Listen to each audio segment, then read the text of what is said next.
Assalamualaikum warahmatullahi wabarakatuh. Selamat bertemu kembali teman-teman dan selamat datang di Kakak Jo Channel. Apa kabar teman-teman semua? Kakak berdoa semoga kita senantiasa dalam lindungan Tuhan Yang Maha Kuasa, dilimpahkan rahmat karunia serta rezeki yang melimpah ruah buat kita semua. Dan teman-teman, malam ini kakak kembali membagi sebuah cerita horor yang kakak kutip dari bogorinsider.com yang berjudul Cerita Horor Berdasarkan Kisah Nyata. Penjaga makam sakti setelah melihat ini. Dan teman-teman, mohon maaf karena nanti malam ini ya kakak kembali membagi cerita horor ini karena beberapa hari belakangan masih sibuk dengan beberapa pekerjaan yang harus segera dituntaskan karena ada deadline yang diberikan ke kita, ke tim manajemen untuk segera menuntaskan segala pekerjaan. Dan kakak harus mengambil waktu untuk bisa kembali membagi cerita dan kisah horor yang diambil dari kisah nyata tentunya dan dibagi buat teman-teman semua. Dan teman-teman, berikut cerita horor berdasarkan kisah nyata.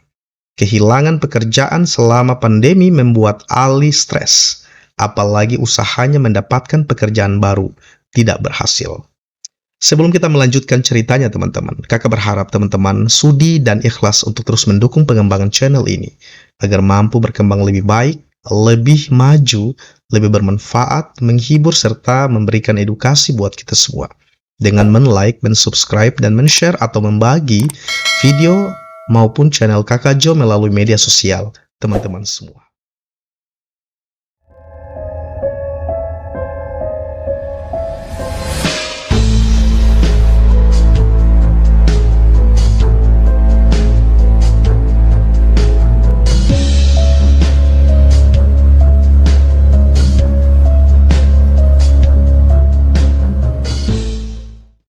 Teman-teman, karena tak ada lagi yang bisa dikerjakan, Ali akhirnya memutuskan untuk pulang ke kampung halamannya.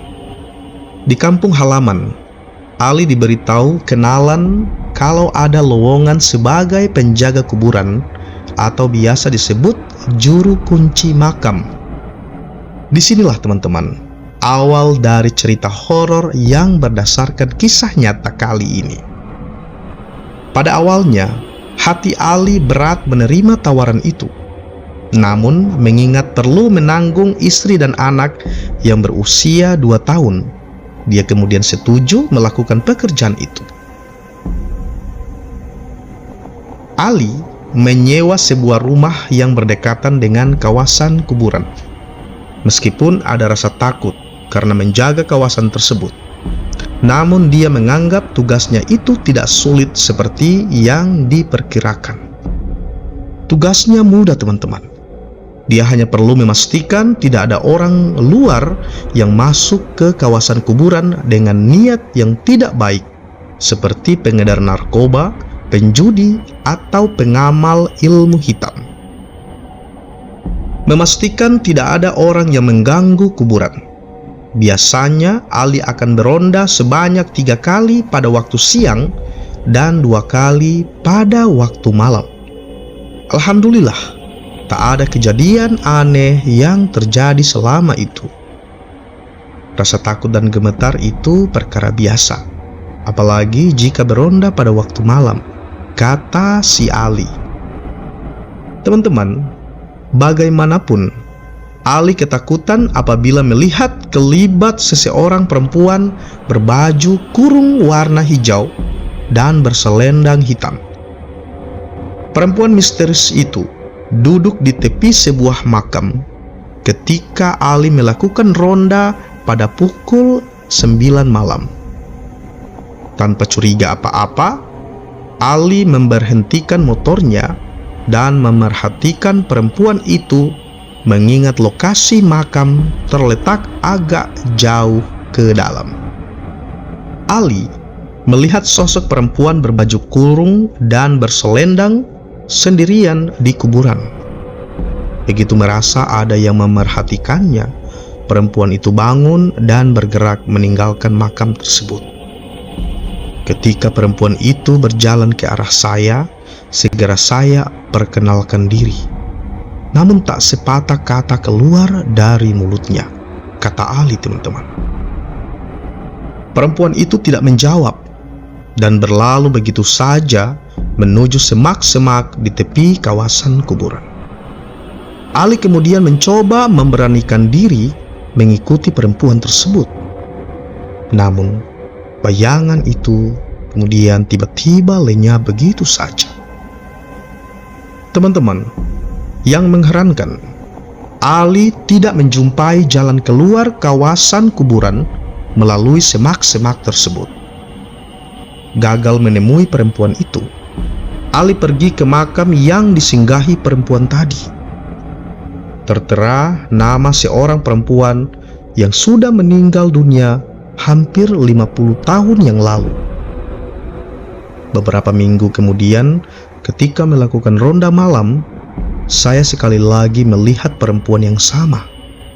Kebetulan bulan sedang penuh, jadi pekatnya malam sedikit terang hingga mudah melihat perempuan itu. Kebetulan saya ronda pakai sepeda, jadi mungkin dia tidak menyadari kehadiran saya.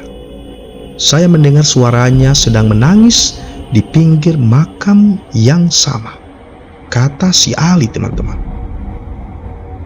Ketika Ali asyik memerhatikannya, perempuan itu tiba-tiba menolehkan wajahnya. Dalam samarnya malam dan cahaya bulan, kali ini Ali dapat melihat wajahnya dengan begitu jelas. Teman-teman, perempuan tersebut ternyata berambut panjang dan memiliki wajah yang menakutkan. Ali belum sempat mendekati, perempuan itu langsung lari masuk semak-semak dan menghilang begitu saja. Saya lari lintang pukang karena merasa takut. Tiba-tiba saya mendengar suaranya lagi yang meminta saya untuk tidak mengganggunya. Saya mencari sumber suaranya. Ketika saya memandang ke atas, perempuan itu telah bertengger di atas pohon besar, kata Ali. Teman-teman, Ali kemudian terus lari tanpa tujuan dan meninggalkan sepedanya. Apa yang terjadi bagaikan sebuah mimpi seram. Entah bagaimana kelanjutannya, Ali tiba-tiba sudah di halaman rumah. Ali rupanya tak ingat dengan kejadian seram yang baru saja dialaminya itu. Saat bertanya kepada istrinya, Ali diberitahukan dia ditemukan dalam kondisi pingsan di depan pintu rumah. Istri menemukan saya pada keesokan harinya ketika dia membuka pintu. Saya langsung tidak ingat apa yang terjadi.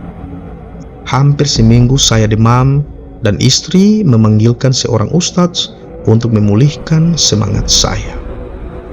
Alhamdulillah, tidak ada lagi kejadian aneh setelah malam itu, dan saya tetap meneruskan pekerjaan sebagai penjaga kuburan, ujarnya. Teman-teman, sudah hampir 2 tahun berlalu. Ali sempat berpikir mengenai perempuan itu.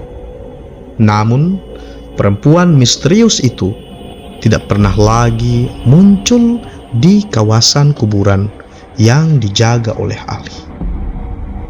Demikian sebuah kisah horor singkat berdasarkan kisah nyata tentang penjaga makam sakit setelah melihat sosok perempuan yang sedang berziarah di kuburan pada saat malam.